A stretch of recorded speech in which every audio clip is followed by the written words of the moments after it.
Gerard Mayo is head coach. Who runs the offense? Who runs the front office? All right, so I do think you'd want to bring in an experienced GM. So the two names I would give you for the front office are John Robinson, who I think did a pretty good job in Tennessee, has been a general manager before, and was the college scouting director here. So he'd be one. The other one would be Adam Peters.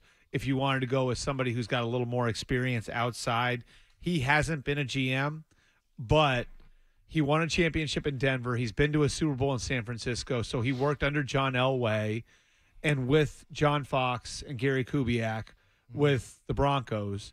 He was actually brought to Denver initially by Josh McDaniels because he'd worked in New England before that.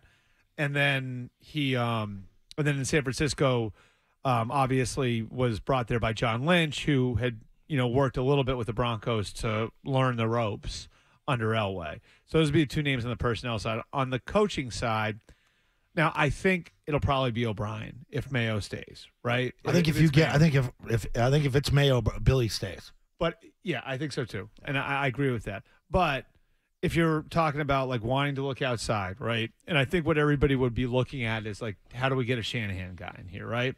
So there are two names then that I think would be, and this is off the top of my head, and could do more research into it later. But the two names off the top of my head are one is Brian Fleury, who is, I believe, now the pass game coordinator with San Francisco.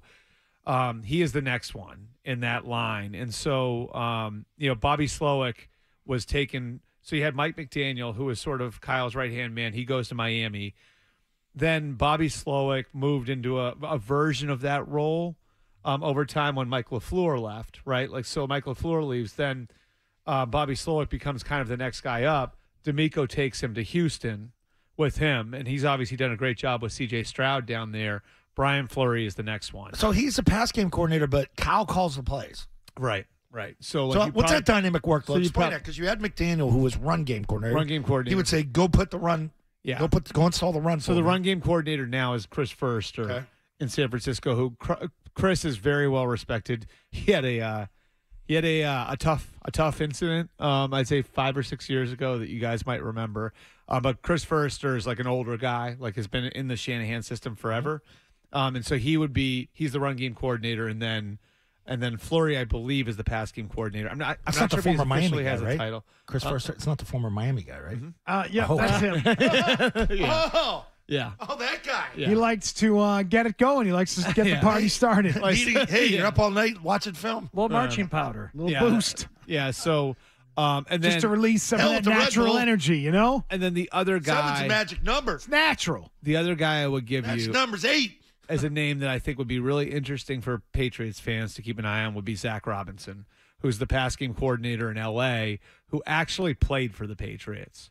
It was a former Oklahoma State quarterback, I believe. Really good guy, really smart, really well thought of. Yep. Almost got the Charger OC job last year. And in L.A., he's Mike LaFleur is Sean's OC, and Zach is part of that whole group. That would be hilarious when you read the stories. I'm watching the video again. You could bring back the other. After he snorts the lines off the table, he's got a little bit on his pinky, and he just says, just get that final little taste. The other guy the other thing you could do, and I gave you Fleury and Zach Robinson. The other thing you could do, you could bring Nick Caley back. Yeah. Who now has had a taste of that system, but has all the background in your system.